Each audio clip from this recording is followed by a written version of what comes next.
पंजाबी प्यारिओ 21 फरवरी ਨੂੰ ਸਾਰੀਆਂ ਕੌਮ ਪ੍ਰਸਤ ਤਨਜ਼ੀਮਾਂ ਪੰਜਾਬੀ ਮਾਂ ਬੋਲੀ ਦਿਹਾੜ ਪੰਜਾਬ ਦੇ ਵੱਖੋ-ਵੱਖ ਸ਼ਹਿਰਾਂ ਵਿੱਚ ਮਨਾਉਂਦੀਆਂ ਨੇ। ਜਿਸ ਤਰ੍ਹਾਂ ਅਸਾਂ ਵੀ ਹੜੱਪਾ, ਖਾਨੇਵਾਲ ਤੇ ਗੁਜਰਖਾਨ ਜ਼ਿਲ੍ਹਾ ਰਾਵਲਪਿੰਡੀ ਵਿੱਚ ਮਨਾ ਰਹੇ ਹਾਂ।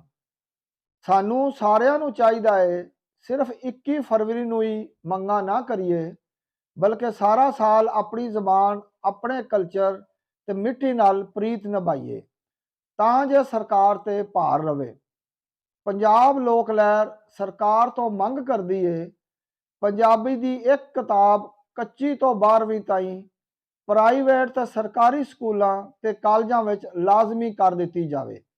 ਇਸੇ ਤਰ੍ਹਾਂ ਪ੍ਰਾਇਮਰੀ ਪੱਧਰ ਤੇ ਤਾਲੀਮ ਦਾ ਜ਼ਰੀਆ ਪੰਜਾਬੀ ਕਰ ਦਿੱਤਾ ਜਾਵੇ।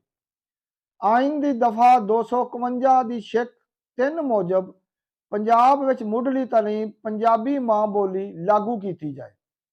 ਪਾਕਿਸਤਾਨ ਦੇ ਆਇਨ, UNO ਦੇ ਇਨਸਾਨੀ ਹੱਕਾਂ ਦੇ ਚਾਰਟਰ ਮੁਜਬ ਤੇ ਲਾਹੌਰ ਹਾਈ ਕੋਰਟ ਦੇ ਨਾਲ ਸੁਪਰੀਮ ਕੋਰਟ ਦੇ ਹੁਕਮ ਤੇ ਅਮਲ ਕਰਦਿਆਂ ਹੋਇਆਂ ਬੱਚਿਆਂ ਨੂੰ ਆਪਣੀ ਮਾਂ ਬੋਲੀ ਵਿੱਚ ਪੜ੍ਹਨ ਦਾ ਹੱਕ ਦਿੱਤਾ ਜਾਵੇ।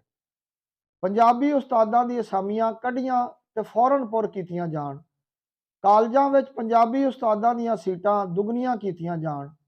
ਪੰਜਾਬੀ ਅਖਬਾਰਾਂ ਤੇ ਰਸਾਲਿਆਂ ਨੂੰ ਮਰਨ ਤੋਂ ਬਚਾਉਣ ਲਈ ਇਸ਼ਤਿਹਾਰ ਉਰਦੂ ਅਖਬਾਰਾਂ ਤੇ ਰਸਾਲਿਆਂ ਬਰਾਬਰ ਕੀਤੇ ਜਾਣ। ਪੰਜਾਬ ਅਸੈਂਬਲੀ ਵਿੱਚ ਪੰਜਾਬੀ ਬੋਲਣ ਤੇ ਪਾਬੰਦੀ ਖਤਮ ਕੀਤੀ ਜਾਵੇ। ਪੰਜਾਬ ਦੀਆਂ ਸੜਕਾਂ ਤੇ ਯੂਨੀਵਰਸਿਟੀਆਂ ਦੇ ਨਾਂ ਸਾਡੇ ਪੰਜਾਬੀ ਸੂਫੀਆ ਤੇ ਪੰਜਾਬੀ ਸੂਰਮਿਆਂ ਦੇ ਨਾਂ ਤੇ ਰੱਖੇ ਜਾਣ।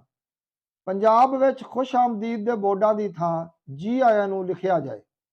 ਸਾਰੇ ਪੰਜਾਬੀਆਂ ਨੂੰ ਚਾਹੀਦਾ ਹੈ ਆਪਣੇ ਆਪਣੇ ਸ਼ਹਿਰਾਂ ਦੀਆਂ ਲਾਇਬ੍ਰੇਰੀਆਂ ਵਿੱਚ ਜਾ ਕੇ ਪੰਜਾਬੀ ਕਿਤਾਬਾਂ ਦੀ ਮੰਗ ਕਰਨ ਤਾਂ ਜੋ ਇਹ ਪੰਜਾਬੀ ਕਿਤਾਬਾਂ ਰੱਖਣ ਦੇ ਪਾਬੰਦ ਹੋਣ।